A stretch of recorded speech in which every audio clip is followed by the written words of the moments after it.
सैफ अली खान का medical legal certificate सामने आया है। आपको बता दें, सामने आया है लीगल सर्टिफिकेट और एमएलसी में एडमिट कराने वाले का नाम अफसर जैदी बताया गया है। इसी एमएलसी में एडमिट कराने का जो समय है वो सुबह 4:11 का दिखाया गया है और हमले का समय रात 2:30 बजे का बताया गया है। इससे पहले हॉस्पिटल पहुंचने का समय करीब 3 बजे बताया गया था, लेकिन अब जो ऑफिशियल डॉक्यूमेंट सामने आया है उसमें 4:15 बजे के करीब ये समय बताया गया है।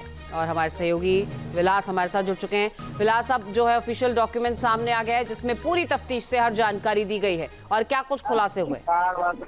देखिए, ये कल मोहम्मद शहजाद का जो रिमांड की 5 दिन की तारीख है वो आज खत्म हो गई और कल कोर्ट में पेश करना पड़ेगा। पुलिस के सामने सबसे बड़ी चुनौती ये है कि सैफ अली खान के ऊपर अटेम्प्ट टू मर्डर का केस बनता है या नहीं बनता है। मोहम्मद ने सैफ के ऊपर वो 6 वार किए थे, जिसमें से एक वार जो है 2.5 इंच तक अंदर चला गया, ऐसा बयान जो है वो लीलावती के ने प्रेस कॉन्फ्रेंस में दिया था। लेकिन जब पहली एमएलसी लिखी जाती है उसमें इस प्रकार का बयान दर्ज नहीं किया गया और इसी को लेकर बांदा पुलिस स्टेशन की जो दिक्कतें हैं वो बढ़ रही है।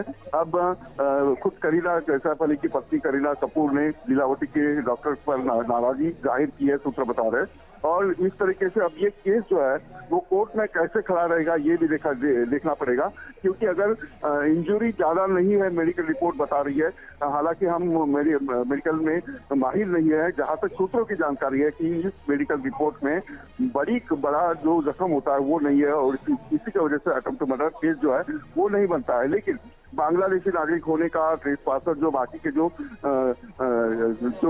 गुनाह किया है वो लग सकते हैं। लेकिन सबसे बड़ी चुनौती कल कोर्ट में ये होगी कि अटेम्प्ट टू मर्डर केस जो है वो कोर्ट के सामने किस प्रकार से बांदा पुलिस स्टेशन रखेगी। विलास, जो रिपोर्ट अभी सामने आई है, जो एमएलसी सामने आया है, उसमें जो अस्पताल पहुंचने का समय है, एडमिट होने का समय है, वो तकरीबन 4:15 बजे का है और हमला 2:30 बजे हुआ। तो इस बीच का जो समय है तब सैफ अली खान कहाँ थे? क्योंकि इससे पहले 3 बजे का समय बताया गया था हॉस्पिटल पहुंचने का, लेकिन अब जो ऑफिशियल डॉक्यूमेंट सामने आया है उसमें 4:15 बजे का सुबह का समय है।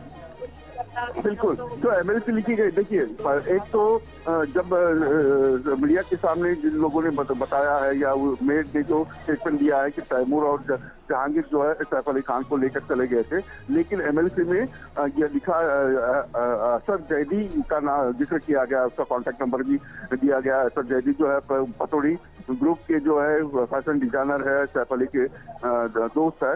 तो ये सारी बातें जो है ये खुलासा करना पड़ेगा कोर्ट में। और जो वक्त लगा है 4 बजे का वक्त और 2:33 पर जो हमला हुआ सीसीटीवी फुटेज में दिख रहा है, उसका सारा खुलासा जो है पुलिस को कोर्ट में करना पड़ेगा।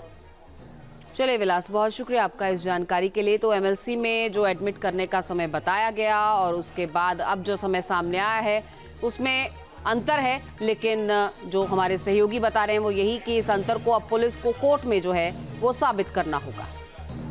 आखिर इस समय तक सैफ अली खान कहाँ थे ये बताना होगा। 101 मिनट तक घायल सैफ अली खान कहाँ थे ये भी सवाल है, क्योंकि अगर बात की जाए उनके घर से अस्पताल तक पहुँचने की तो वो मुश्किल से 5 से 10 मिनट तक का समय लेता है वो सफ़र। लेकिन अगर 2:30 बजे हमला हुआ और तकरीबन 4:15 बजे सैफ अली खान को हॉस्पिटल पहुंचाया गया है, तो इस बीच सैफ अली खान कहाँ थे ये सवाल उठ रहा है। और इससे पहले 3 बजे का समय क्यों सामने आया? अब जो समय है वो 4:15 बजे का सुबह का बताया जा रहा है, तो ये अंतर क्यों आया है? ये तमाम सवाल उठ रहे हैं और सवाल हमलावर की पहचान को लेकर भी उठाए जा रहे हैं। न्यूज नेशन अब व्हाट्सएप पर खबरों की ताजा अपडेट के लिए न्यूज नेशन के इस QR कोड को स्कैन करें।